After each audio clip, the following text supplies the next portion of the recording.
সুপ্রিয় দর্শক আসসালামু আলাইকুম, কেমন আছেন সব? আশা করি আল্লাহর রহমতে ভালোই আছেন। চলে এলাম আজকে একটা নতুন রেসিপি নিয়ে। চলুন তাহলে দেখি না আজকে রেসিপিটি। আজকে খুব সহজে তৈরি করে নেব বাড়িতে সন্দেশ রেসিপি। এর জন্য প্রথমে আমি এখানে 1 লিটার দুধ নিয়েছি।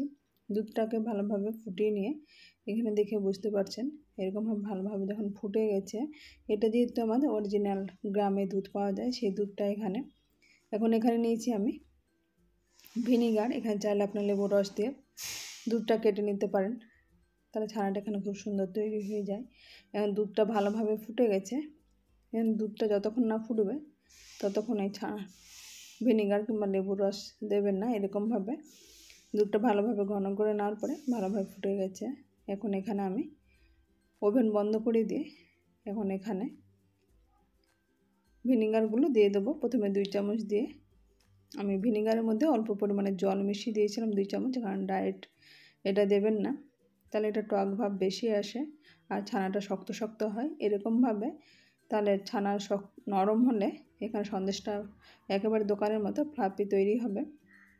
এখন এরকমভাবে আমি ছানাটা দেখে বুঝতে পারছেন তৈরি হয়ে গেছে। এখানে দুধটা ভালোভাবে কেটে গেছে, জলটা একদিকে ছানাটা একদিকে বেরিয়ে গেছে।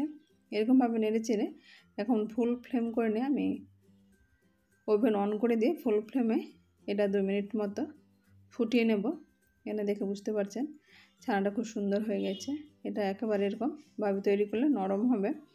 এখন এটাকে আমি ছানাটা ছেঁকে নিচ্ছি। এখানে ডাইরেক্ট জল দিয়ে আমি ছানাটাকে ঠান্ডা করে নেব। এখানে যাতে টক ভাবটা যেটা থাকে সেটা কিন্তু নর্মাল জল দিয়ে এরকমভাবে আমি ধুয়ে নেব। এখানে কয়েকবার উল্টে পাল্টে ছানাটাকে আমি ধুয়ে নিলাম। অন্যদিকে আমি এখানে আরও আমি 1/2 লিটার মতো দুধ নিয়েছি। এখানে দুটো এলাচ দিয়ে দিলাম। চাইলে এখানে দারচিনি, তেজপাতা এগুলো ব্যবহার করতে পারেন। আমি এগুলো ব্যবহার করেছি, আবার কেশরও ব্যবহার করতে পারেন। দুধটা ভালোভাবে এর সঙ্গে ফুটিয়ে নেব। যখন এলাচের ফ্লেভারটা চলে আসবে তখন এখানকার সন্দেশটা খেতে খুব সুন্দর আসে। দোকানে যদি এরকমভাবে দারচিনি দেওয়া হয় না, আমি এই দারচিনি দিয়েটা যেহেতু ঘরে তৈরি করছি, এটা খুব সুন্দর টেস্ট হয়। এখন এরকমভাবে দুধটা ভালোভাবে ফুটিয়ে নিলাম। দুধটা যত বেশি ঘন করবে তত বেশি এখানে ছানার টেস্টটা ভালো হয়।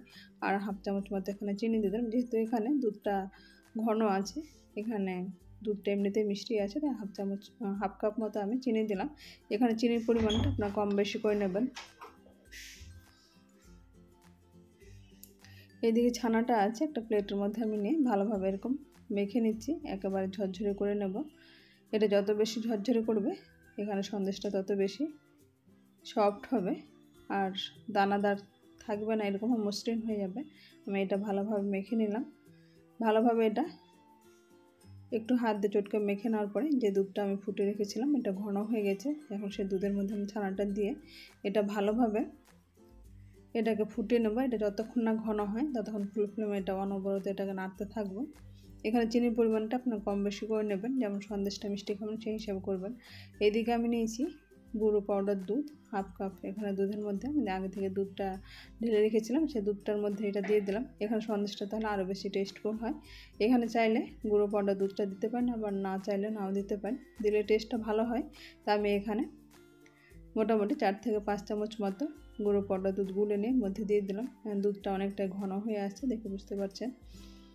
এখন এটা দিতে দিতে ঘন হয়ে গেছে। যতক্ষণ না এটা ঘন হচ্ছে এদিকে এলাচ দারচিনি যেগুলো আছে ফ্লেভারটা বেরিয়ে গেছে। এখন এটা আমি উঠিয়ে নেব।